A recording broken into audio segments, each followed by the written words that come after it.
KSRTC bus ಪಜಿತಿ ನೋಡಿ ಏನ್ rush ಇದೆ ಅಪ್ಪ.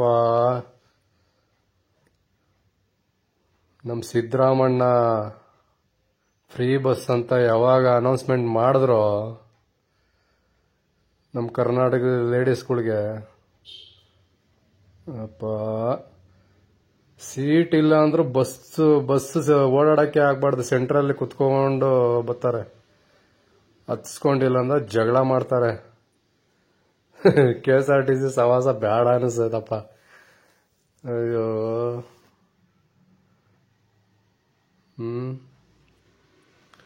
ನಾವು ಟ್ರೈನಲ್ಲಿ ಹೋಗ್ಬೇಕಾಯ್ತು. ಟ್ರೈನು ಟಿಕೆಟ್ ಬುಕ್ಕಿಂಗ್ ನಮಗೆ ಸಿಗ್ಲಿಲ್ಲ, ಟಿಕೆಟ್ ಸಿಗ್ಲಿಲ್ಲ ಅಂತೇಳಿ KSRTC ಬುಕ್ ಮಾಡ್ಕೊಂಡ್ವಿ. ಸದ್ಯ ಬುಕ್ ಮಾಡ್ಕೊಂಡಿದ್ಕೆ ಒಳ್ಳೇದಾಯ್ತು, ಇಲ್ಲ ಅಂದಿದ್ರೆ ನಮ್ಮ ಪಜಿತಿ ಅದೋಗತಿ.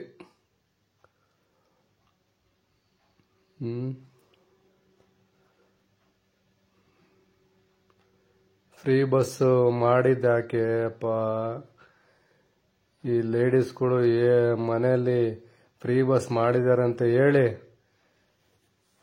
ಏನೆಲ್ಲ ಅಂದ್ರಲ್ಲಿಗೆ ಹೋಗದೆ ನೋಡಿ. ಬಸ್ ಒಳಗಡೆ ನೋಡಿ, ಸೀಟ್ ಇಲ್ಲ ಏನಿಲ್ಲ, ಆದ್ರೂ ಸೆಂಟ್ರಲ್ ಎಲ್ಲ ಕುತ್ಕೊಂಡ್ಬಿಟ್ಟವ್ರೆ. ಓಡಾಡಕ್ಕೆ ಆಗಲ್ಲ, ಹಂಗೆ ಕೂತವ್ರೆ. ಕಂಡಕ್ಟರ್ ಎಷ್ಟು ಹೇಳಿದ್ರು ಕೇಳಲ್ಲ. ಸೀಟ್ ಇಲ್ಲ ಅಂದ್ರೂ ನಾವು ಕುತ್ಕೊಂಡ್ಬರ್ತೀವಿ, ಸೆಂಟ್ರಲ್ ಕುತ್ಕೊಂಡ್ಬರ್ತೀವಿ, ಕೆಳಗಡೆ ಕುತ್ಕೊಂಡ್ಬರ್ತೀವಿ ಅಂತಾರೆ. ನೋಡಿದ್ರೆ ಎಲ್ಲ ಕೂತ್ಬಿಟ್ಟವ್ರೆ ಸೆಂಟ್ರಲ್ಲಿ. ಓಡಾಡಕ್ಕಾಗಲ್ಲ, ಏನಿಲ್ಲ. ಡೋರು ಗೀರು ಸೆಂಟ್ರಲ್ಲಿ ಎಲ್ಲ ಜಾಗದಲ್ಲಿ ಕೂತ್ಬಿಟ್ಟವ್ರೆ, ಓಡಾಡಕ್ಕೆ ಆಗಲ್ಲ. ಅಯ್ಯೋ, ಧರ್ಮಸ್ಥಳ ಬಸ್ ಇದು, ಬ್ಯಾಂಗ್ಳೂರಿಂದ ಧರ್ಮಸ್ಥಳ ಹೋಗ್ತಾ ಇರೋದು. ಬ್ಯಾಂಗ್ಳೂರಲ್ಲಿ ಇದೇ ಪಜಿತಿ, ಅಲ್ಲಿ ಧರ್ಮಸ್ಥಳದಲ್ಲೂ ಇದೇ ಪಜಿತಿ.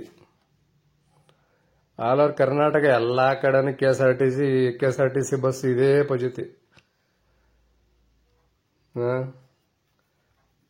ಹಿಂಗಾದ್ರೆ ನಮ್ಮ ಕರ್ನಾಟಕ ಅಷ್ಟೇ.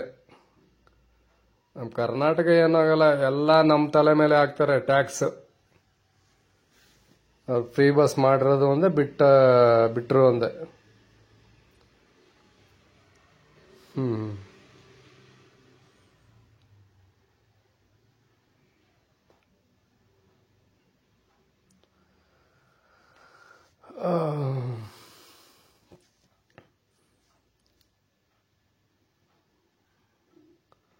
ನೋಡಿ ಯಾವ ತರ ರಶ್ ಇದೆ ಬಸ್.